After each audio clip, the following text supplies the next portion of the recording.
आज राहुल गांधी को झटका लगा गुजरात हाई कोर्ट से, लेकिन आम आदमी पार्टी नर्म है और उनका ये कहना है कि मुद्दों से ध्यान भटकाने की कोशिश है, ये इस तरह की पॉलिटिक्स नहीं होनी चाहिए।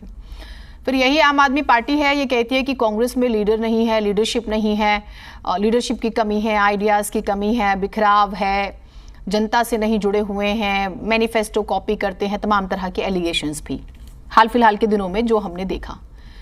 अभी ये बदले बदले से सरकार क्यों नजर आ रहे हैं, अब जरा बताइएगा। जी जीनत जी, अभी मुझसे कोई पूछे कि सूरज उगा हुआ है क्या, तो मैं कहूंगा नहीं, अभी अंधेरा है। लेकिन मुझे से कल सुबह 12 घंटे बाद पूछिएगा कि क्या अभी अंधेरा है, तो मैं कहूंगा कि सुबह हुई है। आम आदमी पार्टी एक राष्ट्रीय पार्टी है।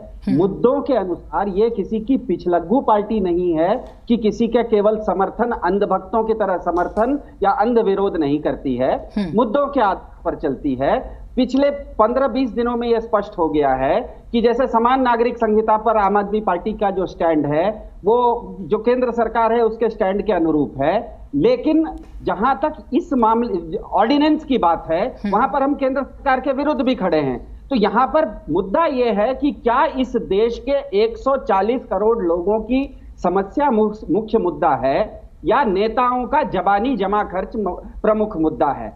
नेताओं का जहां तक जबानी जमा खर्च है, एक आश्चर्यजनक तथ्य यह है कि एक नेता दूसरे नेता को सदन के अंदर कुछ भी बोल ले, उसको इम्यूनिटी है क्योंकि उसके भारत के संविधान में अभिव्यक्ति की स्वतंत्रता है।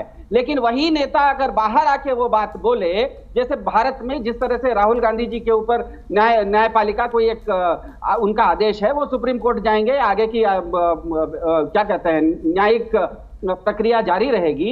लेकिन क्या इस देश में यह शालीन भाषा है कि कोई किसी को 50 करोड़ की गर्लफ्रेंड बोले? क्या यह शालीन भाषा है कि हम कपड़ों से लोगों को पहचानते हैं? मैं पूर्वांचल से हूं, जिस दिन प्रधान जी ने कहा था कि बिहार का डीएनए खराब है, तो उस दिन मुझे भी बुरा लगा था। लेकिन बात है कि मुझे भले बुरा लगे, लेकिन इस देश में अभिव्यक्ति की स्वतंत्रता का मतलब है कि आप अगर कोई गलत कृति कीजिएगा उसका तो दंड है, लेकिन वाणी और विचार ये स्वतंत्र है। तो मेरे ख्याल से ये पूरा का पूरा मुद्दा ये है कि भाजपा इस देश को डराना चाहती है, धमकाना चाहती है।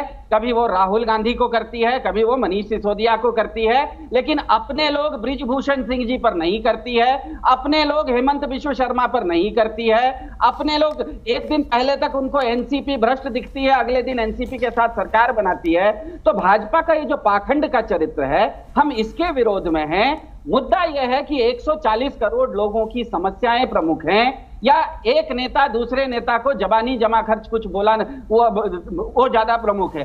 इसी देश में दीदी के ऊपर सीटी भी बजाई गई थी। तो इस देश में अगर संसद के अंदर एक नेता दूसरे नेता को कुछ कह के इम्यूनिटी प्राप्त करता है, तो बाहर में बातचीत करने में, वाणी में अगर किसी की शालीनता मिस हो गई, अगर उसके शब्दों में फिसलन आ गई, तो ये इतना मुद्दा बड़ा मुद्दा नहीं है, क्योंकि भारत के संविधान में अभिव्यक्ति की स्वतंत्रता निहित है। और ये जो भाजपा ये कहती है कि हम कानून के अनुसार चल रहे हैं, तो ये जो कानून के अंतर्गत आपने आज राहुल गांधी को गलत माना है, ये अंग्रेजों के समय का कानून है। दुनिया के किसी भी प्रगतिशील देश में इस तरह के कानून नहीं है कि आप किसी को कुछ बोल दीजिए और उसको जेल, उसकी सदस्यता रद्द कर दीजिए। ये मेरे ख्याल से विषय राहुल गांधी तक सीमित नहीं है। ये भाजपा एक लोगों को एक संदेश देना चाहती है कि मैं तो किसी की भी आलोचना कुछ भी कर सकता हूं, लेकिन तुम अगर मेरी आलोचना करोगे तो मैं तुमको जेल में भेज दूंगा। और ये आम आदमी पार्टी के साथ वो करते आई है। हमारी जो भी नीति रहती है उसको वो रोकते हैं।